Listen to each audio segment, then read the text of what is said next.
Here we go. Welcome to Tampa Home Talk with your host, native Tampa real estate girl, Katrina Madewell, a full-time passionate, out-of-the-box thinker with love for home ownership kind of realtor with nearly 30 years of combined mortgage and real estate experience. Tune in every week at this time for expert advice on everything you need to know about home ownership, finance, maintaining great credit, building wealth, and making your everyday life better, and how you can be financially successful today and tomorrow. Remember, love where you live or let Katrina fix it. Now, here's your host of Tampa Home Talk, Katrina Madewell. Well, good morning and welcome to this fine Friday morning in June. July. We're July. We're halfway through July. You know what it is? I'm looking at May, thinking about June, and we're in July. Sorry, never mind. Just like how I review my financial statements every month. I'm your host, Katrina Madewell, hanging with Leo King with Barrel Engineering and Inspections, and believe it or not, Mr. Adam Talley. I'm back, baby. With Talley and Are we going to get a 2-minute tip of the week at some point? I think we probably have 12 minutes of 2-minute tips left, so we're doing good. A whole segment. I know. I'm looking forward to that. So today's topic is going to be 8 secrets that home sellers can use to wow prospective buyers. This is important. We're going to talk about this in a minute, why this is a good topic for today. Right after we talk about the numbers for the week, we're going to also review May data, which will tie in beautifully to what we're talking about today. If we have time, I'm going to talk a little bit about inflation. And before we get to all of that, I have a big announcement. Do you want to know what it is? You're running for some office. We've been quiet about it, like nobody knows yet. So I'm going to... You're running for office. No. You're going to be the new presidential candidate to take Biden's place. Now, No wait way. till you hear this one. Do you know, Pat? You might know. Oh, I know. So... I thought you were waiting on I'm the Jon announcement. Snow. I know nothing. So my background, right? I've been doing this for 33 years. You're retiring? I started on the mortgage side for 17 years. She's retiring. I'm not retiring. I did both for 4. I've done real estate for over 20. She's retiring. I'm not retiring. That's not the news. So I have been at Keller Williams Realty for 8 years. She's retiring. And I just made a move. Ooh. Well, we know you moved into a new house. You're still slowly No. unpacking the I moved boxes. brokerages. So I'm now officially with a pre-IPO company called LPT. So they're going to be publicly traded next year. So we have to redo all the banners and stuff? I have to redo everything. I'm looking around going, oh, my word. Well, we that's haven't not updated cheap. anything in 10 years, so, Does that mean you're finally going to update your commercials on the radio? I have to update my commercials on the air. I have to. So, yes, I'm going to finally update my commercials that you guys hear for more than 23 years. Well, We're going to make now it for over 30 years. You need a dish. Why did you make the move? That's a good question. So I have nothing bad to say about Keller Williams other than I feel like this particular company has more to offer, right? So Keller Williams operates on what they call a profit share model. So it's where they profit share with the agents. But the challenge is, I think, when Gary wrote that and the franchise agreements and all the things back in the day, he probably never realized how big Keller Williams would actually get. And so their franchise agreements and their profit share agreements are written as such that profit share is for life and it's willable to your kids and you always, always, always get it. And that was his way of incentivizing people that helped build the company. The challenge with that is in today's day and age, people don't have loyalty like they used to, right? Probably 30, 40 years ago. Wait, so because people don't have loyalty, you're changing brokerages? No. Nothing gets by you, buddy. Thank you. Listen, you're not even letting me finish. I'm thinking continue your story. Okay. So essentially, there's a lot of people that get profit share from Keller Williams that now work at competing brokerages. Okay. So not only are they getting profit share from Keller Williams, but they're also getting revenue share, which is how the other brokerages, including LPT, a lot of there's some newer companies that have not been around as long as Keller Williams since like 1983 that basically do revenue share. Well, the difference between revenue share and profit share is what, Leo? Well, revenue is going to be based on the top line. Yeah. And profits based on whatever survives to the bottom line. So what do you think the challenges might be with that? Well, I mean, it depends. Like if you're in a sales-based organization that's producing widgets per se, and you're doing revenue share instead of profit share, there's no incentive for the people who make the revenue share to actually be profitable. So they could sell a $100 job for $90. The company loses 10, but they get their bonus on that 90. From the company's perspective. So you're looking at that and sharing that from a CEO perspective. Of course.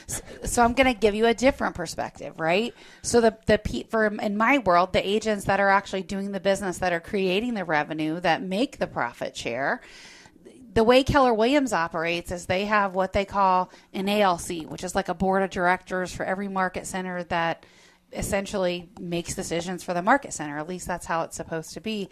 And so I was on the ALC for the market center that we were in. And essentially part of the challenge that I saw was your ALC should be making more decisions that we were not. So the OP and the owners of the company are still very much making a lot of the decisions, even though you have a board of directors that's very much involved in your operations and helping make a lot of the other stuff go around.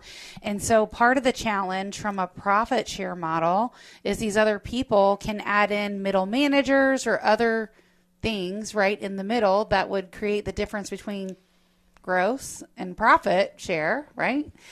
And so theoretically, you don't have a say, right, on the profit share when people are adding in other expenses or middle managers and that sort of stuff.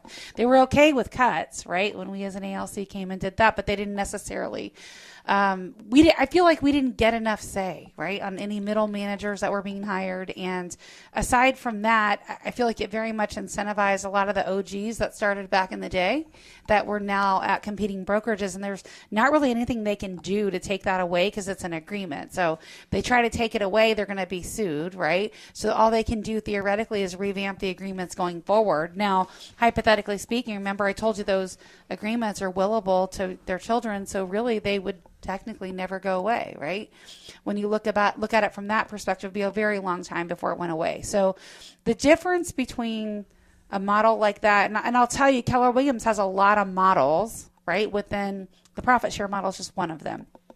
They have a lot of models within their organization that they talk about in the Red Book, right, or the Millionaire Real Estate Agent, that essentially are very relevant still to this day. They're very, very relevant.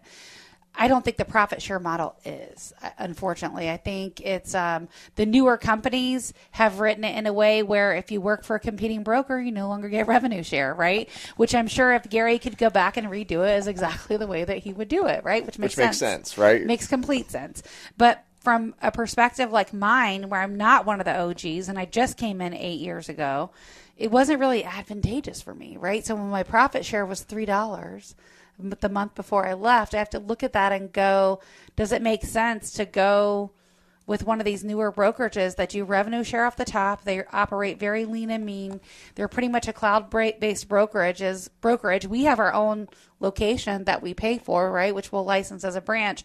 But essentially, for me, it makes sense to operate within a company that goes more on the top line. Now, Keller Williams' perspective on this forever is it's not sustainable. Well, maybe. Well, I think it is if you keep it lean. You're kind of describing how it's not sustainable. You've got a company that's pre-IPO that wants to go public. They're going to run lean. They're going to do revenue sharing. They're going to use the IPO as a way to increase, basically, it's to increase money. But the whole purpose of doing an IPO, which is initial public offering, is to raise money to do something with it.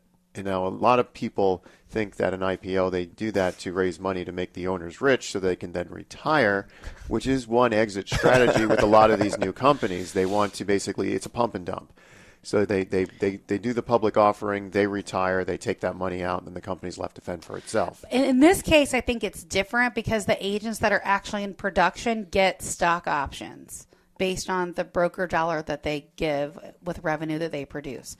So in this particular case, yes, it will be publicly traded and the public could purchase part of those shares, but we as agents actually get stocks. We get stock options for being part of the producing agents within the company. So theoretically, you have a publicly traded company that is owned by the agents that are in production.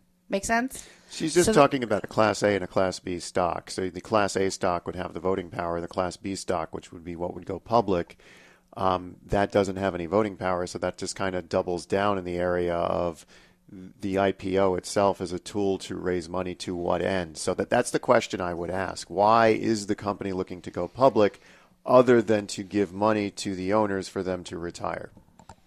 I think they're going to fuel that in a way that grows the company even larger. That's what I think. But I'll get that answer That would be for the you. questions I would really be asking. So the owner of that company happens to have an extensive radio background, so I'm sure he would love to talk about that. And maybe we'll have him on the And air. maybe I'm just being cynical, but there's so many times I see the No, purpose not of you. That's the role he plays. on It's just Tampa that Home Talk. if I form a company that's new for the purpose of going to having an IPO or going public, that's not the goal. That's a means to an end. And if it's the goal, there's a problem. If it's a means to an end, you really should find out more along the lines of what the end is. Sure. Yeah. And I think it's a relative question. We'll ask. I'll probably have Robert Palmer on to talk about it directly. I think it's a good question. Yeah, a follow-up question. When is Beryl going public? We're not. Oh, They sad. want to I'm be. not looking to retire.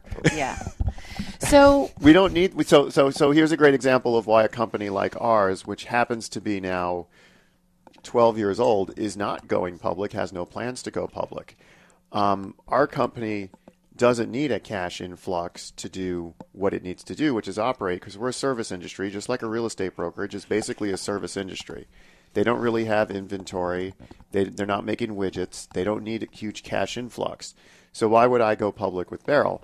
I would need to have a huge cash influx because I would want to ramp up staff faster than we could ramp up staff. Well, if we don't have the contracts in place to ramp up staff, why would we want to do that? Same thing with the real estate brokerage.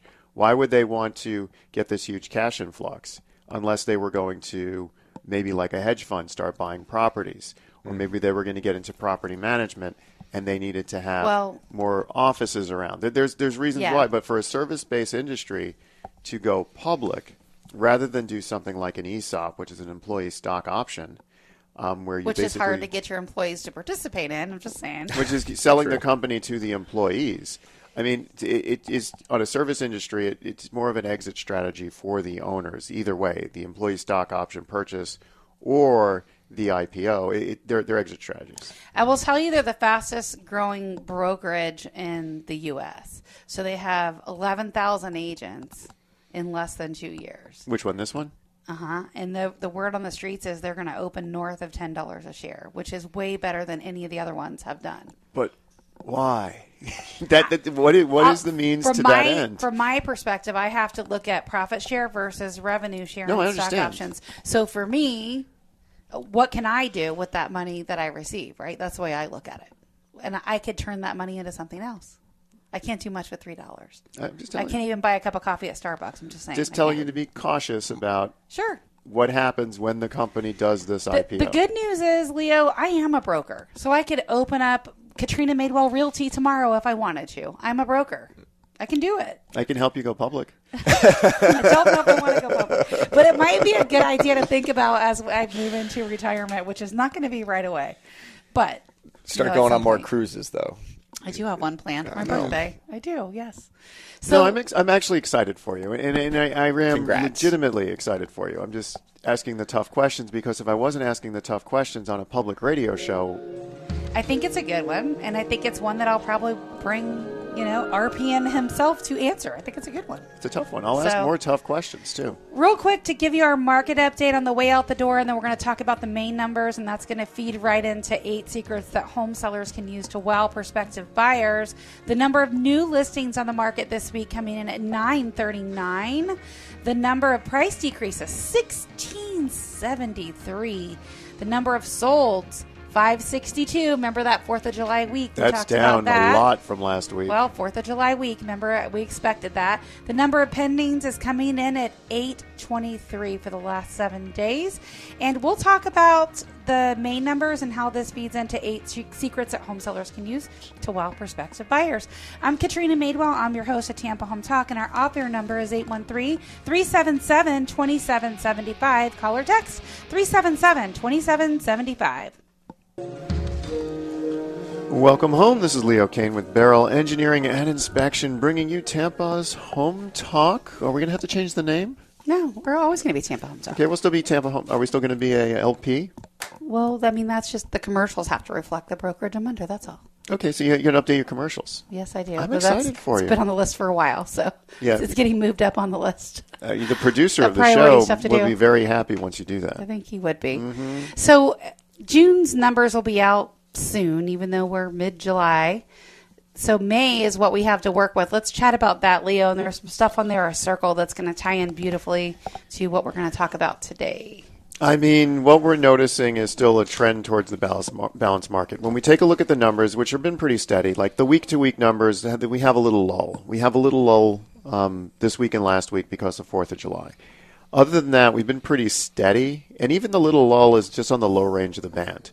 So what we're seeing is more new listings than pending listings. What that tells me, just from that comparison alone, is that we're going to see a longer time to contract and a longer time to sell. And when we take in a greater inventory, Which is normal. So when we take a look at those three numbers on a whole month basis, our median time to contract, and again, median is if you have 11 numbers, you just grab the one in the middle. It's not an average, but our median time to contract has gone up from 18 days to 28 days. So that's a 40% increase year over year.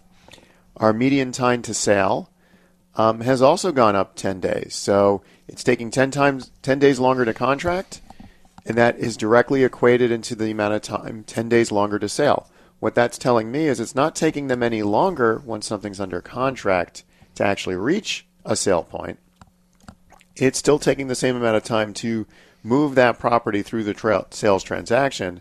It's just taking longer to get to the point of having a contract.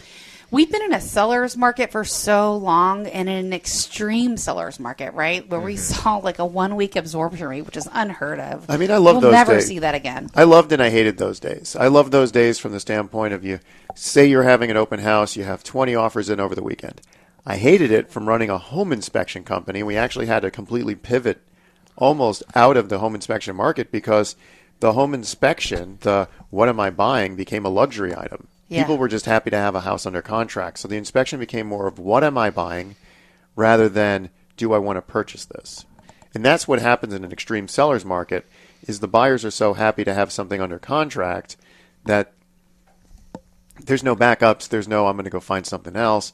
So your 4-point and wind mitigation inspections, the ATM inspections, as we say, yeah, needed to have insurance were what people wanted. And the what am I buying was a luxury item because they were buying it regardless. I mean, they could have a sinkhole. It could be falling into the ground. The electrical panel could be Sylvania, which means it was under recall. It could have polybutylene pipes, which means you can't get insurance. It can have all these negatives, and they're like, we'll figure it out after we close. Yeah. Yeah, out of all of those, a Sylvania panel will be the easiest one to fix. I'm just saying. I mean, Sylvania, Zinsco is on that list. There's Challenger, a couple. Federal Pacific. Yeah. But regardless of which panels they were, that was the logic. And now that we're getting back into a balanced market, home inspection reports are starting to become more relevant, only now there's less listings than there were. I mean, when we were in the height of this crazy seller's market, there was always over 1,000, 1,200. 1,200 was the going number for 3 years straight for the amount of new listings, and pendings were in the 1,400 to 1,500s. It was insane. Now that we've got under 1,000 homes getting listed, and then we have less than 80% of those are going pending. There's a lot less opportunity for home inspectors. And I think last week is not a good depiction of the accuracy of the market on where we are right now, right? Because it was a holiday week, and this is like the back end of that holiday week. So I would say maybe not even next week, but the week after. It's a pretty good time to look at that. And so why did I bring this up? Why did I talk about this? Well, if you look at just this report here from May, we were talking about the median time to contract is 28 days. You compare that to May of last year, it was 18 days. So we're up over 55% in terms of the number of days it takes to get a contract. And I will tell you, when I represent sellers, we do these weekly reports. And they're much more hyper-local. So they're very honed in to their immediate area. And there are some neighborhoods I go in and I look at it, and their median time to contract is 45 days, for stuff in that area. There's times that other neighborhoods are hotter, and their median time to contract might be 12 days. So overall, in 4 counties as a whole, it's 28 days. But real estate's very hyper local. So we're going to be looking at these specifics for your neighborhood and for immediate comps in your area. And so that's the data we look at every single week with the sellers. And so part of my job is to remind them, look, the median time to contract in your area is 28 days in Tampa Bay, but it could be longer in their neighborhood. Now, question for you on the hyper local stuff. Like obviously South Tampa, it is going to go quick depending on the price, right? Sometimes if it's $2 million, it's not going to go quick just for the price. Everything is going to go quick depending on the price. Correct. But my question is, on the hyper local stuff, like let's say Pasco County, for instance, you have quite a few areas that are brand new construction or that it's all been constructed in the last 10 years. And then you have like Newport Richey where everything's in the 70s. So are you seeing it quicker in, say, Trinity than Newport Richey, or is it the reverse because Newport Richey's on the water? I mean, the data is really skewed because, for one, new construction is a real mixed bag. Not all that stuff hits the market. So it's the accuracy of the data Newer is construction, not new construction. Well, and some of it is new, right? It just depends. But when you look at Newport Richey, you're looking at stuff on the water, but you're also looking at homes that are like entry-level price points, right, where people can actually afford. I mean, if we're trying to find something around that $200,000 mark, that's probably going to be the area where a buyer is going to find a house. I mean, now have you seen the increase in flood insurance affect these neighborhoods where it's required?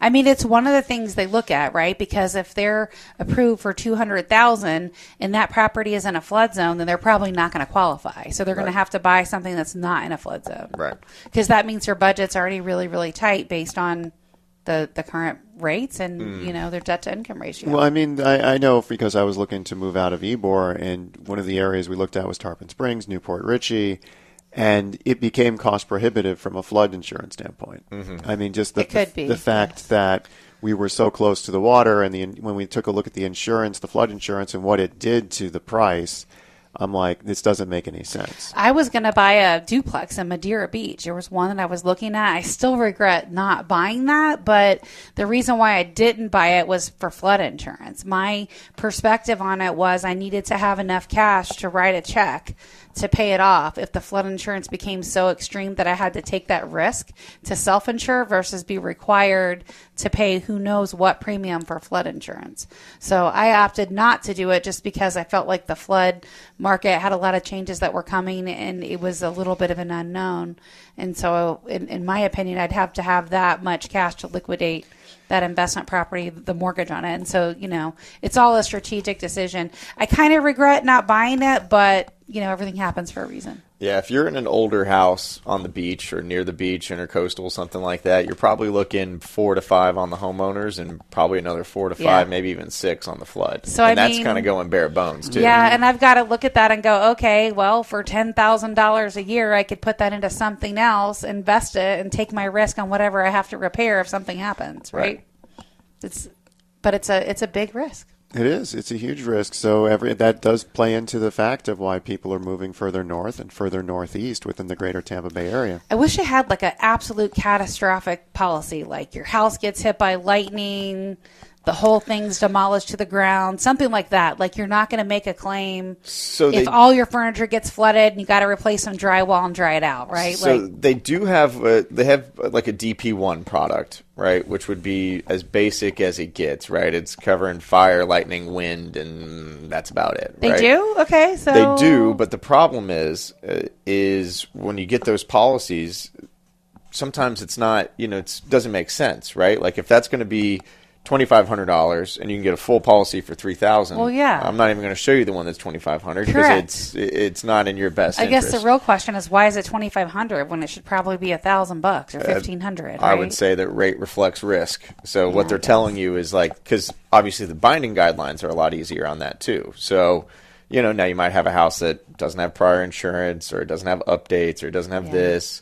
And then that's that's like a Band-Aid policy is what I'm hearing. Pretty much. Yeah, that's going to get you from where you are right now to hopefully a better policy. And I mean, it makes sense in my world on why, because I do a lot of umpires and appraisals, which is basically mediating claims in the field.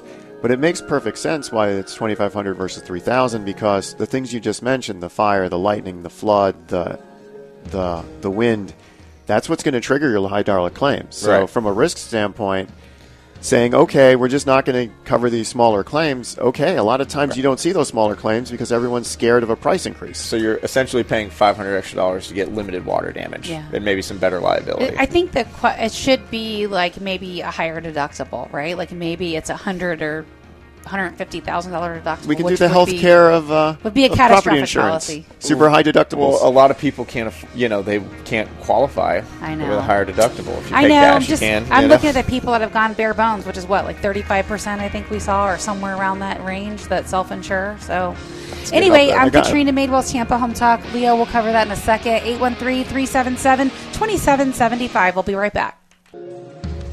Welcome home. This is Leo with Barrel Engineering and Inspection, bringing actually when it was revealing the 813-377-2775. That's 813-377-2775. I hear you guys when you tell me we don't give out the number enough. I'm just saying. I'm trying to be. But you cognizant don't hear of that. us when we keep saying to update your commercials. I'm doing it. I gotta do mine too. So You sound like a teenager when I have to do real estate for 5 years. I'm doing it. Oh I'm boy! doing it. Oh boy!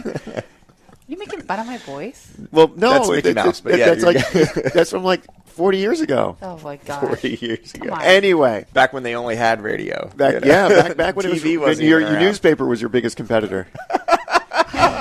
So anyway, median sale price. So You guys keep this show entertaining. That's for sure. This is what I really wanted to talk about. It's one thing to say month over month the data is confirming what the data is confirming. That it's not taking longer after you've got a contract to close, that it's just taking longer to get the contract.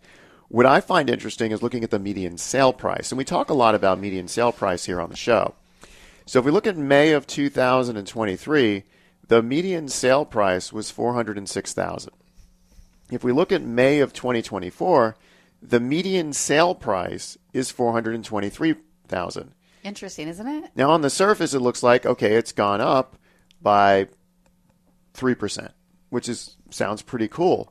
But what you don't realize is it actually went down before it came back up. So May of 2023, 406,000. By August of 2023, we topped out for the year at 420,000. So after August stops, and now we're into the final quarter of the year, the market kind of started to bottom here in Tampa. We dropped all the way down to 400,000. So now we're just creeping back up from that 400,000 mark in January to get back to the 423. So the question I have for Katrina is something similar going to happen in August of this year where prices are going to start to drop, especially now that we're coming into this more balanced market? That's a loaded question, right? Because this is an election year, and that would be right before an election. There's also some other stuff we'll chat about just really quick because that ties into what you asked me. There was a report that recently came out for June that said for the third straight month in a row, they're getting better than expected reports. So they're saying the CPI declined 0.1% from May to June, and they're saying the previous month it was flat. So it's the first month decline for overall inflation since May 2020, which I don't think is a good depiction. But anyway, prices were up 3% in June, cooler 3.3% annual in May. So they're saying, again, the target rate is 2% for inflation. So they're saying if they see multiple rates year over year from this 23-year high of inflation, they might consider reducing the interest rate. So if they reduce the interest rate, I think even 0.25%, that's going to spark some of the market activity that we get, and I think it's going to fuel some additional buyers in the market. So hopefully that answers your question about, I mean, it's an election year, and if we get a rate cut before that, I think the rates are going to continue to go up. I believe that's going to happen because I don't think inflation is going to cool like they want it to anytime soon.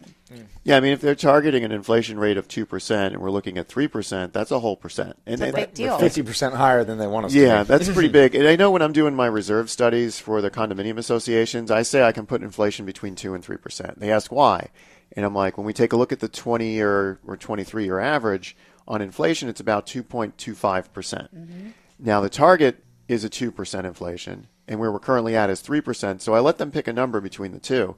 But when I change that inflation number, especially when looking at a 40-year life on a roof, it has a drastical impact on the final number that you'll pay 40 years from now to have that component replaced. What kind of liability does the HOA board have if they pick 2 instead of 3 and it ends up being 3.5 and now they have a shortfall? So the way these models are set up is they're supposed to be updated every 3 to 5 years. Okay. So you really you set a plan, you put it in motion. It's a long-term plan, but it's supposed to be updated every 3 to 5 years. Now the state of Florida has said to update it every 10 years. Which you could have more of the impacts that you're talking about. However, because it's supposed to be a 40-year plan, and the target number from this article says inflation is targeted to be at 2%, then the model should work. Fair enough. That's widely known. Fair enough. Widely known.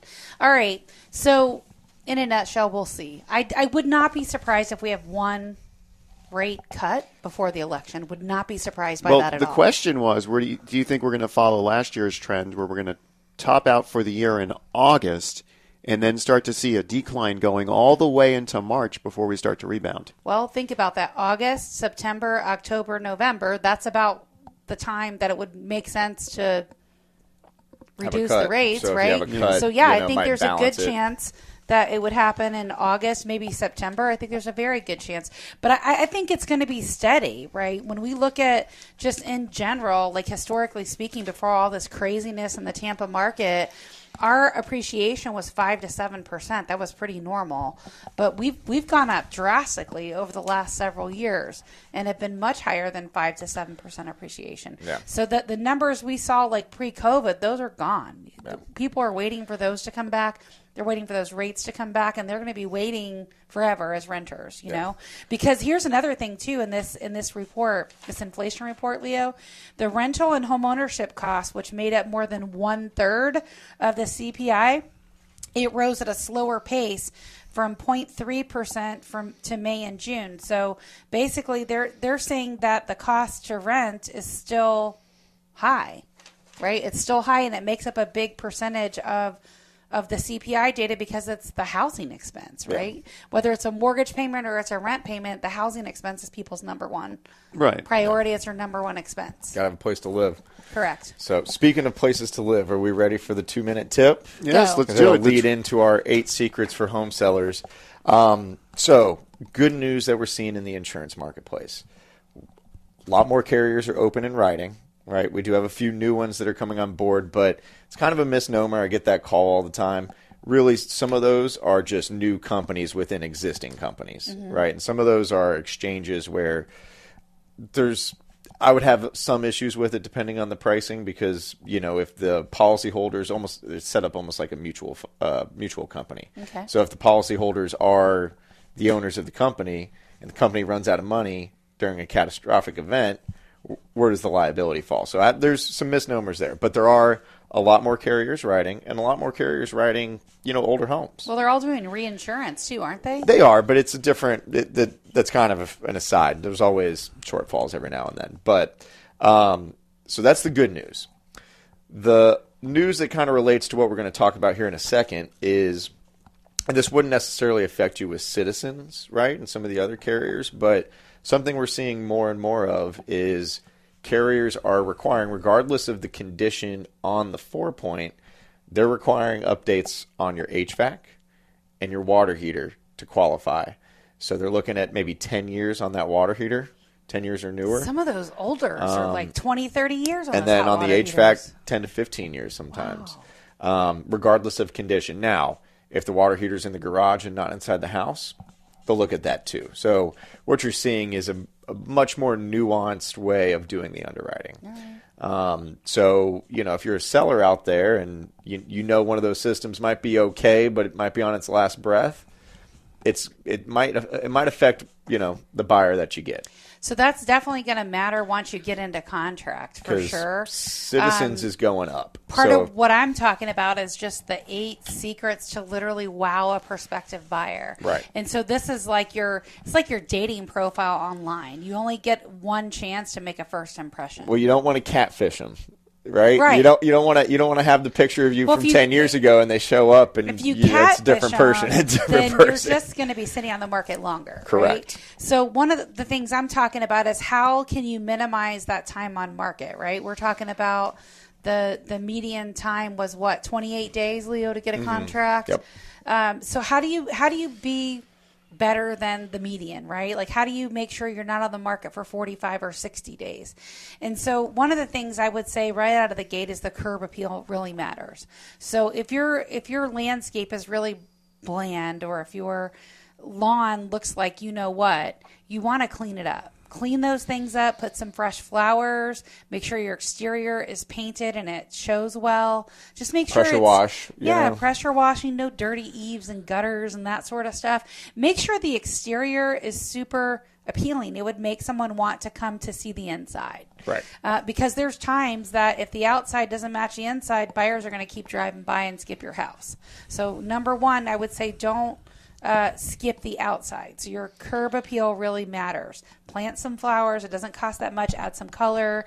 And so somebody like me is going to help guide you through all of these little things to make sure you show well. Can we skip to number 7 real quick? Because I feel like it ties into number 1. Okay. So number 7 on this list is professional photography. I can't tell you how many times somebody sends me a house to quote, and I go on Zillow or I go on Realtor.com or whatever website you like, and you could tell the real estate agent went with their cell phone and took a picture of it, and it won't matter how good you did the exterior. If the pictures suck, nobody's going to come see it. So that's why it's a tip on our list, but it typically falls further down in the plan of action for sellers to get ready. Can I also say the inverse of that is true as well? Don't have somebody come in and kind of touch up all those photos to make it look good, and then you show up to the house and you're like I've seen some where it's like you can tell it's fake, and then I look at it on Google Earth and I'm like, whoa, what do we do here? So make sure your curb appeal is great. Number 2, depersonalize and declutter. So when you're getting your home ready for market, I tell people, think about like a short-term rental. Less is more. It's a good time to start purging and getting rid of stuff. If you haven't used it or haven't touched it in a year or 2 or longer, get rid of it. Sell it, donate it, get rid of it. If you absolutely feel like you have to have it, but you're not going to need it in the immediate 3 to 6 months, pre-pack it in a box and get it out of there. Yeah, you're going to move soon anyways. Just start packing, correct, right? Yep. So you're going to depersonalize, declutter. So all those family photos should come down. It's a distraction from the buyer that walks through. If you have your degree from college and you're a Seminole, you're going to take away from what people are looking at. All these gator buyers out there, right? I'm just saying, it's a detractor. You don't want buyers to look at anything else other than the bones of your home.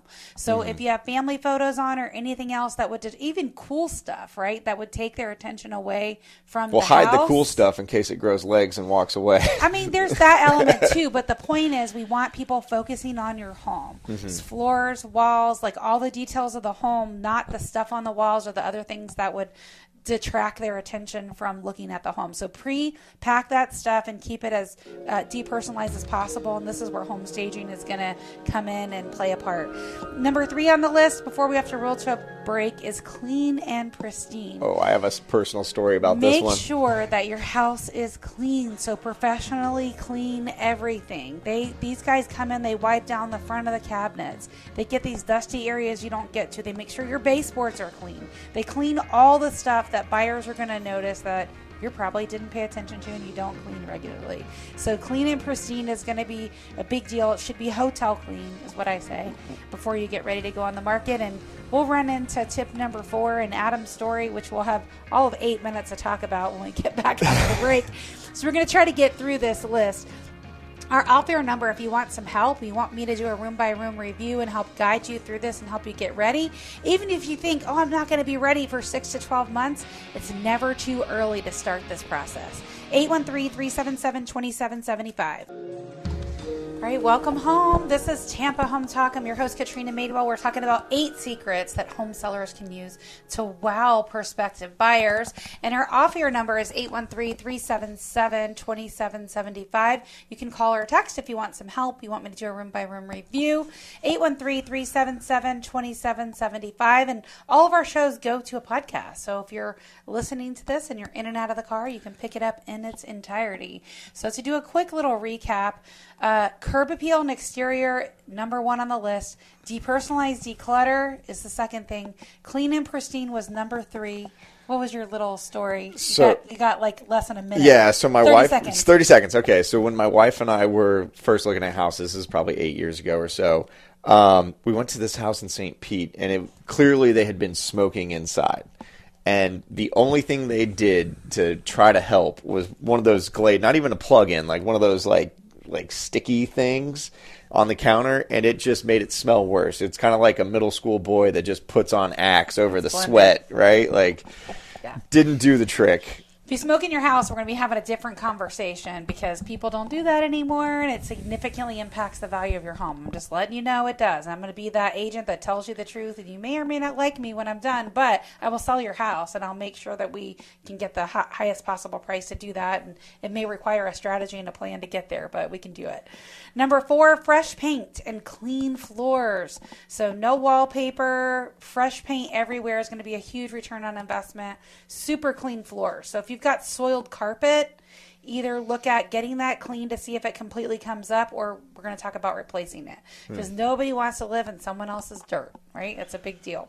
Number 5 on the list is light fixtures. So this is a big deal because I really feel like lighting matters. I've sold properties where all the lighting has been updated, or like a lot of it significantly updated with chandeliers and just nicer light fixtures. And I feel like those homes always sell faster because they show better and they look better. It's not basic light fixtures.